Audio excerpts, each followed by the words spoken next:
Welcome into A to Z Sports Prime Time on this Monday, January 5th. Congratulations to all involved. You made it.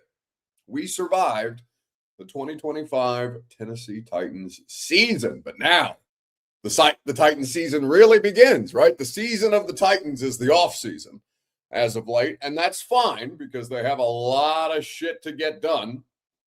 And they are given, a bit of a blessing in this particular situation because what could have been the worst case scenario for the rookie quarterback, Cam Ward, who's just concluded his rookie season, ended up getting best case scenario news earlier today, given the fact that he did experience an injury. So we're going to put a bow on this bad boy. You're going to hear from Cam Ward in his final comments of 2025/2026 before we head into the new season, which basically begins tomorrow. We'll be right back at the practice facility tomorrow where Mike Borgonzi will speak. That is how we will begin the day. And we will look forward to hearing from Mike Borgonzi about the coaching search. And of course, we will spend the remainder of the week talking about exactly that. Need you guys to share this broadcast around on Facebook, YouTube, Twitter, and Twitch, wherever you are spending that precious and valuable time with us. We know it's going to be a huge offseason. It's arguably the most important offseason in the Titans' history, and that is something that we are going to dive into throughout the course of the coming months. I am undecided just as far as moving forward the rest of the calendar. If they do have a new coach and coaching staff, by the time we get to Senior Bowl, I will probably go down to Senior Bowl for a day or two just to get more time with the coaching staff.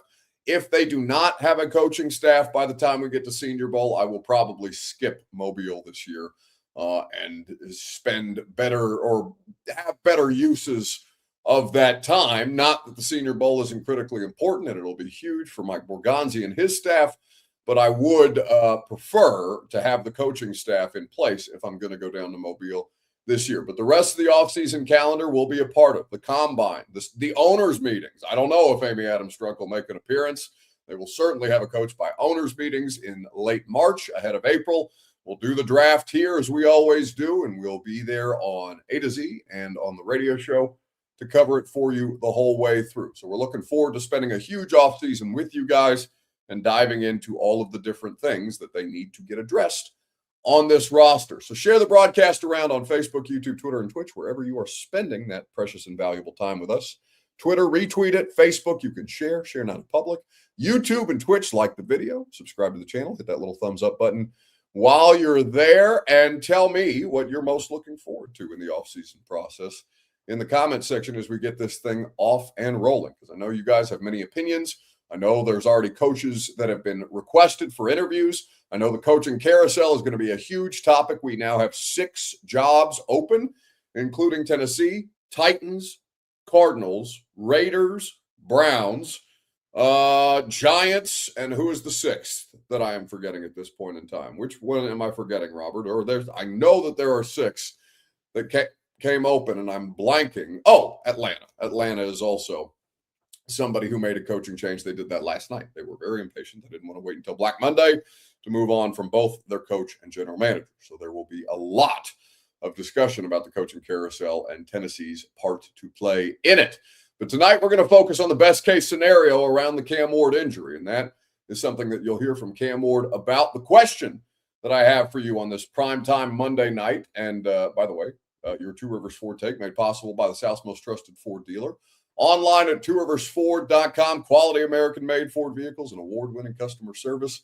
The best in the business. The South's most trusted Ford dealer is Two Rivers Ford. So, as we look at this, Malachi asked, did Miami keep theirs? Yes, there are no changes.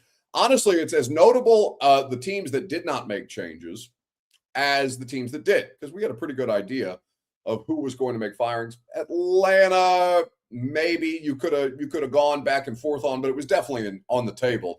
Jason Fitz, who's a diehard Raiders fan, has been saying that Pete Carroll's been gone for months at this point in time. And Pete Carroll was one and done in Las Vegas as Tom Brady and John Spytek, the general manager there, try to move forward in a different direction. Miami is keeping theirs. Cincinnati is keeping theirs.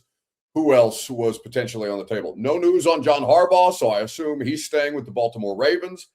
At this point in time, there has been Mike Tomlin. We'll see what happens with him in the postseason. Maybe if they end up one and done in Pittsburgh's draw in the first round, Houston is a really tough first round draw for them. So if Pittsburgh goes another year without winning a playoff game, potentially Tomlin would be out, but I don't think he's going to get fired. I think he would just say, yeah, I'm going to go do TV for a year, and then I'll come back around in the coaching cycle. That's been the vast majority of the reporting around him.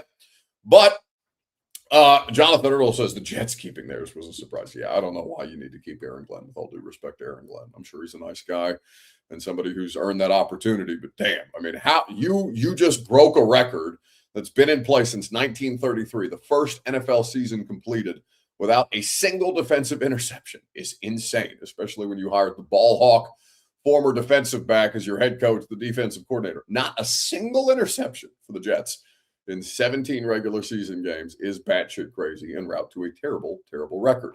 So we will talk more about the coaches tomorrow. I'm gonna ask Easton if he's comfortable with doing Wednesday or Thursday this week, and I will be with you tomorrow in all likelihood. If Robert needs the day off, we can let Robert have the day off, and Ross will help me out there. But I feel after Mike Borgonzi's press conference, it will be important for me to drop in and do that with you tomorrow. So you can plan on having me here and then Easton at some point later in the week. Now, about Cam Ward, the game ceased to matter after the first drive of the game, right? With the Tennessee Titans and the Jacksonville Jaguars. I flew back from Jacksonville last night, 41-7. Nobody cares. It's over. Titans do go an entire season for the first time since they became the Tennessee Titans without a divisional win, which is, just adding to the laundry list of things that they were not able to accomplish in 2025. But whatever. No use wringing your hands over a season that's done. You would have liked to see a divisional win. They were not able to get that done. But the game ceased to matter after the first drive because Cam Ward gets hurt. He's initially ruled questionable with a shoulder injury, a right shoulder injury, his throwing shoulder. And then he is very quickly, by the end of the first quarter, ruled out after he undergoes some MRIs and X-rays and determines that he has an AC joint sprain. We don't know the degree. It was initially reported as a grade 3. That has since been refuted by Cam Ward, who is saying he does not believe that he needs surgery. If he was to have a grade 3 sprain, surgery would have been an option, though it would not have been outright necessary. Cam Ward saying today that the degree of the sprain, he would not give us the specifics on it, but he did say that he was not anticipating that it will require surgery, which again makes me think that it is not, in fact, a grade 3. Alex says, isn't this the same surgery Levis had, the injury Levis had, which led to surgery? Yeah, but Levis could have gotten the surgery at any point, and he chose to get it before the season started, which, I know many people could debate or go back and forth on. It seems that we are having a bit of a lag on YouTube, Robert. I don't see any YouTube people tonight. We've got solid numbers on Facebook, but I am not seeing anything on YouTube. We are on YouTube, yes? Okay, perhaps YouTube just didn't send out a notification tonight. I know sometimes that can be an issue. Either way, so it is the same injury that Levis had. There are degrees of things that you have there. With the issues that go into it. We have a circumstance in which his shoulder, there was no noticeable bump or, you couldn't see necessarily the sprain. For Cam Ward, the way that Will Levis was not showing off, but took a picture of prior to having his surgery, this weird bump or almost spine type of thing sticking out of his throwing shoulder. There are AC joint sprains that don't require surgery. Cam Ward is saying he does not anticipate surgery right now, though he is planning on getting a significant amount of rest and recovery for it. He said he does not anticipate. Well, we'll hear from Cam Ward here in just a second. But my question for you on Facebook, YouTube, Twitter, and Twitch, wherever you are spending your evening with us, what was your initial reaction to the Cam Ward injury? Let me know in the comment section. Please and thank you as you will, because I'm sure many of you were distraught. I'm sure many of you thought it was worst case scenario. I think many of you, based on social media reaction, were losing your ever-loving minds. And then you got the news today that it is not as serious as you might have anticipated. a setback, but a smaller setback than you might have otherwise imagined. What was your initial reaction to the Cam Ward injury yesterday? We will read your comments here in just a second, right after I remind you that the Primetime program is presented by TITA, where the Tennessee Department of Transportation reminds you that nobody trashes Tennessee, and you, yes, you can be a part of the solution to end littering at nobodytrashestn.com. It's a great service that they provide. It's a great opportunity for you to give back to your community, to help the environment, to help Middle Tennessee. Nobodytrashestn.com for the Tennessee Department of Transportation and this great effort that they have undertaken. All right, so what was your initial reaction to the injury yesterday? Cole says, I was really upset. I was really banking on him passing Warren Moon. How do you mean passing Warren Moon? As far as the rookie passing record for the franchise, I'm not sure who holds that actually. If Warren Moon does, I know he did pass Marcus Mariota for maybe Titans era. I don't know if Warren Moon wouldn't have had that though, right? Because he was late. I guess he could have technically been a rookie after coming out of the CFL, but I'm not sure what you're talking about him passing Warren Moon on specifically. Dre on YouTube says a mini heart attack. Ocho, damn. But glad he has the offseason to heal. Alex says, I thought the hit on Cam was kind of dirty, unnecessary hit. It's football. Like, they're not sweating it. I understand why you would initially get defensive. It wasn't a dirt hit. It wasn't a late hit. It wasn't there was nothing wrong with the hit. There was nothing wrong with the play call, by the way. I think a lot of people were very critical or very quick to cast blame on the coaching staff. It's football, kids. Like, that's what it is. Cam Ward was asked to run a play. Cam Ward ran the play to his best of his ability. It just so happens that Cam Ward got hurt on the play. And while it is not the worst case scenario, it's not ideal, right? There's nothing wrong with the play call. The fact that they, optically, like from a perception standpoint, them waiting until the end of the year to call Cam Ward designed run in the end zone or in the red zone with an interim coaching staff that's probably not going to be here for the most part beyond, they'll be here under contract moving forward, but the next coach will get the decision or will have the decision to make on all of the different coaches who are currently under contract. It resulted in a touchdown. Titans fans have been screaming all year long, a good majority of you, that he needs to use his legs more, that the coaching staff needs to get his legs involved more, so they get him involved more. He scores a touchdown, he gets hurt, and Titans fans, to an extent, freak out. It was objectively a good play call. Like, it had a bad outcome, and it ended up being your only points in the game. So that's not ideal. Warren Moon had 3,338 passing yards his rookie year for the Oilers. Thank you, Robert, for providing me that context.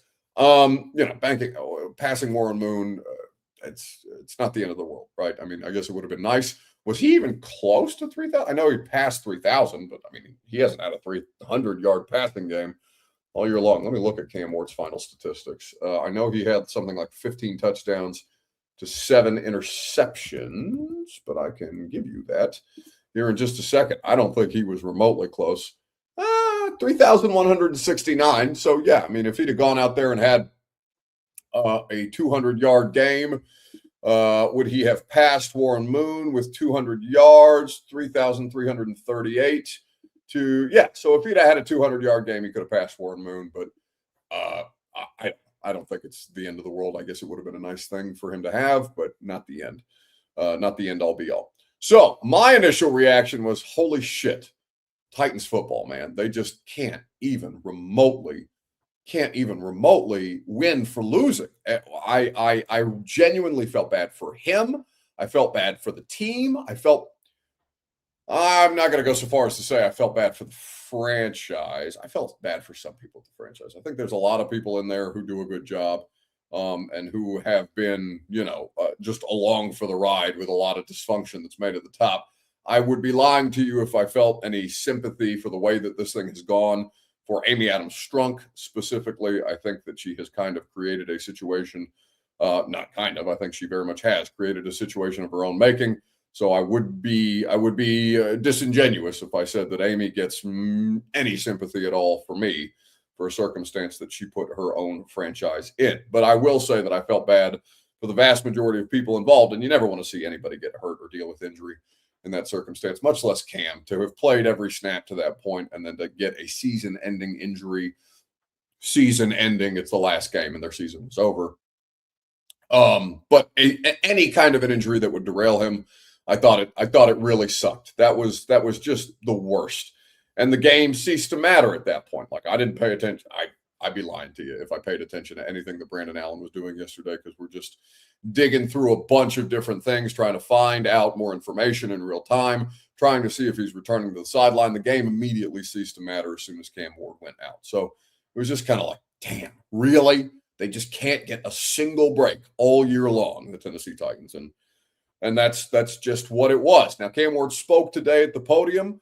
I appreciate, by the way, Titans PR making him available. I appreciate Cam making himself available, because he didn't have to do that, though that is typically the custom. And to hear Cam Ward talk about it today, well, I'll let you hear him in his own words right after I remind you that the Primetime program is made possible by Simon Says Nashville, the premier men's clothing spot in Nashville. If you saw the brown corduroy jacket that I was wearing, hell, if I had it in the office, I would hold it up to show you. Unless Robert wants to stall for a couple of seconds while I go grab the corduroy jacket. It's probably not worth it at this point in time. But I do have a lovely brown corduroy jacket from Italy, from Simon Says Nashville, and they have such unique clothing that you won't find anywhere else, and you will look like $1 million. Anytime you go visit them, they'll get you outfitted the way that you need to be. They will find you cost-effective options. It doesn't have to be a corduroy jacket from Italy like I got.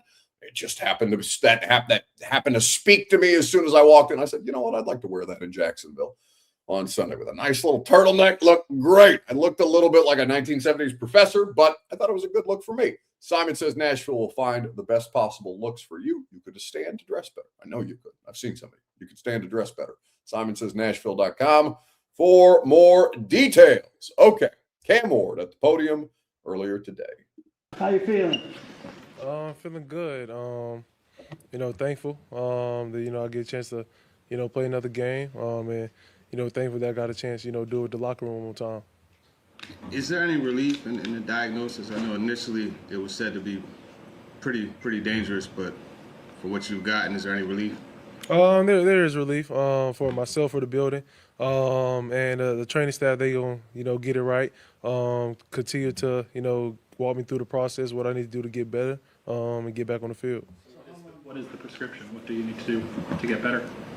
Just really heal. Talk with the trainers. Probably have some rehabbing, and then just continue to try to get stronger on my shoulder, and then try to get ready for next year. You said how long? There hasn't been a time limit yet, but it's a good thing. It's the offseason. I got a couple months. So thinking you don't need surgery? I don't know that for sure. That's all in the training room. But if that's the case, we're gonna do what I need to do. But I don't think that's the case right now. What's the biggest thing you learned from rookie season? You just got to take every game and approach it a different way. You don't know who you're lining up against on the other side of the ball. You get a chance to see some freakish athletes out there in the world, and you just got to know how to operate with it. Get your guys the ball. And I've learned that throughout the year. They also staying upright, staying healthy, and then just trying to finish go into next season the same way we finished this season on offense. How does the injury change your plans to go and work on mechanics and through all the things that you wanted to shore up this offseason? How much does it push that back? It doesn't push it back at all. I'm working on my base, on my mechanics. I'm not changing my throwing motion. So the timetable for what I have set to get to mechanically what I need to do is still on schedule. And when you're so competitive and hell-bent on winning, is that the mindset you take with an injury as well and the rehab process, or if not, what is that like for you? Say that again? Do you kind of take your same competitive mindset and that drive to win into a rehab process for an injury, or if not, what is your process and mindset in approaching that? Yeah, I do. Because I got the best part about, and the good part about being a quarterback, you got to stay healthy for your teammates. If, I'm not playing a lot of games, then majority of the time we're not going to be in a lot of games. So I just try to take my health as seriously as I can, and just attacking it every day. What was the success you had at the end of the season, to you and your growth mentally and physically out on the field? Really wasn't that important at all. I know I'm gonna have success. I know I'm gonna have bad days. So it's really just more of doing what we did the back half of the season, but making that be our football each and every time we step on the field. Popular sentiment in the locker room today was everybody's seen what the Bears, Patriots, and Jaguars have done, and that you guys absolutely have to have the belief that that can be you, not in 2 years, but next year. Yeah. And we know we get there. Also we gotta get the right head coach in here, which we will. And then get a couple more playmakers, just all around. And we're gonna make that change from my first year to the second year. Whether it's wins, whether it's a lot of them, or whether we just get in the playoffs. But we're gonna continue to push each other in the locker room. Continue to get better in the offseason. Me and the receivers, and go score a lot of points next year. J.C. Latham, he said that you talked as an offense about the importance of continuing that run game, that the identity. How important is that, and how much do you want to carry that over to next year? That's the biggest thing we got to carry over. Once we start being efficient on offense, everyone find out and felt what it's supposed to look like on a consistent basis. And we got the right guys, especially on offensive line, receiver room, everywhere else. But we just got to continue to want to and push each other. We got to continue to reach another level of accountability with each other, and that's something that we're gonna continue to get over the offseason. We just got to apply it next year. About additional playmakers. I know you love the guys you have, but with more bound to come in, how much can that expand what this offense can do and what you'll be able to do? It's gonna do nothing but help it. From explosive standpoint to touchdown standpoint, just everywhere. The guys we have are the guys who's going to be here for the long time. So for us, it's just continue to build our connection to where we don't have relapses and have bad plays. And when we get the new young guys in here to bring them with us and not try to have them in the position that we were in this year. You said you want to have input in the coaching process. What role do you want to play, and what message do you want to impart to Mike or whoever ultimately makes the call? Really just the coach. Just the whole locker room. We just want someone who's going to lead us. Who's going to hold every player accountable. We know whether it's offensive, defensive coach, they're going to always put us in the right situation. So we're not worried about that. It's more of we want a players coach who's going to listen to us. Care about our bodies and just do what he thinks is best for the team and the organization. Obviously, you'll keep in contact with Mike throughout the course of the offseason, but what was kind of the exit interview for you like today? Getting healthy on my shoulder. Doing the little things I need to do to become a better player next year.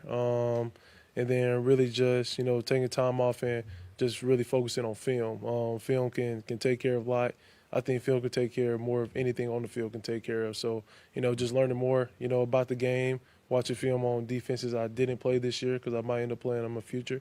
And then just getting better as a player. What was going through your head in the moments after the injury when you were heading off the field and then eventually to the locker room? Too much shit is going through my head. So hurting. Want to see if I could play. Trying to hurry up and get an X-ray done to see what the injury was. But I mean everything happens for a reason. I was able to stay healthy, for a majority of the year.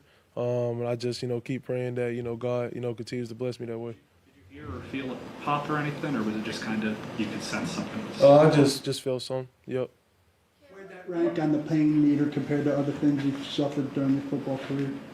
I mean, I got up off the field, so it was fine.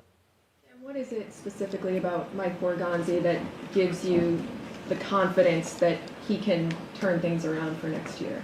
He's got a vision. We see eye to eye. The draft class that he brought in proved it. And he's a GM who's connected to his players. He wants to know things about them, about their family, everything. So he's within the building, and it's good because no matter whether we want to get someone in the draft or we want to sign somebody for agency, he's gonna make the right call. He's gonna make the right call at the head coach, and we're gonna all be behind him. When you think back to the beginning of this year, not on the field, but in the locker room and in the building, how much progress do you see in terms of the culture that you guys are trying to build, those of you that are fundamental parts of this team going forward? It's getting better every week. It's not where it needs to be, but it's something that's gonna change fast. It's something that we're gonna change as soon as we get back. So I'm excited. We have the locker room to do it. We got a locker room to win a lot of games. That's gonna be our expectation next year.